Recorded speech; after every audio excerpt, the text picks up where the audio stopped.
The air crackled with anticipation. Wires snaked across the floor, connecting blinking machines to a central chair.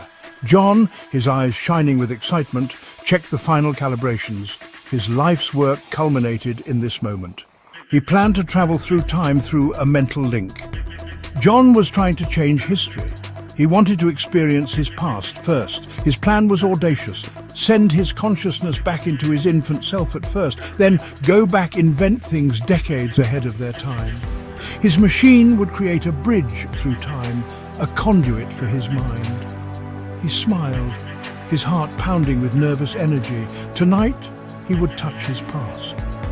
John strapped himself into the chair, the leather cool against his skin. He placed the helmet over his head. It hummed with barely restrained power. He took a deep breath and signaled for his female assistants to start the process. The machine whirred to life, bathing the room in an eerie light. His vision blurred. The lab around him dissolved into a swirling vortex of colors. He felt a lurch, a sense of falling, then a bone-jarring impact. He gasped, disoriented, the air thick and unfamiliar. His senses swam, overloaded with the feeling of nothingness. He tried to open his eyes, his eyelids heavy, unresponsive. He couldn't move, couldn't speak.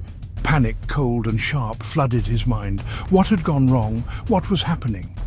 He strained against the suffocating darkness, fear tightening its grip on his chest. He felt a strange pulling sensation, a tugging at the edges of his being. His body felt like it was shrinking, compressing in on itself. He thrashed, a silent scream trapped in his throat. He was losing control, his carefully constructed plan crumbling around him. He felt smaller, weaker. His limbs, once strong and sure, now felt like rubber. His senses, once sharp and clear, were dulled, muffled. He was a prisoner in his own body, a silent observer trapped within a rapidly changing form. His vision flickered, and for a fleeting moment he caught a glimpse of his reflection in a shiny surface. He recoiled in horror. Staring back at him was not his adult face, but the face of a child. He was de-aging, his body regressing to a state he hadn't inhabited in decades. He tried to scream, to cry out, but the only sound he could manage was a soft gurgle. Panic choked him. He was a baby, his mind a frantic prisoner in his own infant body. His life's work had backfired, trapping him in a nightmare of his own making. He spent an unknown amount of time trapped. Days? Weeks? He couldn't tell. His world was a blur of colours, sounds and smells, all filtered through the limited perception of an infant. He was fed, changed and cuddled, all the while screaming inside his own head. He was a prisoner of his own biology, his adult thoughts and memories swirling within the confines of his underdeveloped brain. He yearned to speak, to tell someone, anyone, what had happened. But his voice was gone, replaced by the unintelligible babble of a newborn. He was alone, adrift in a sea of helplessness, his past a distant, unreachable shore. He was a stranger in his own life, forced to relive his infancy with the horrifying awareness of every passing moment. Section 6. Longing for the past. Baby John cried, his tiny fists clenching and unclenching. He was surrounded by the warmth of his co-workers, but it brought him no comfort. He longed for his old life, for his lab, for the freedom of his adult body.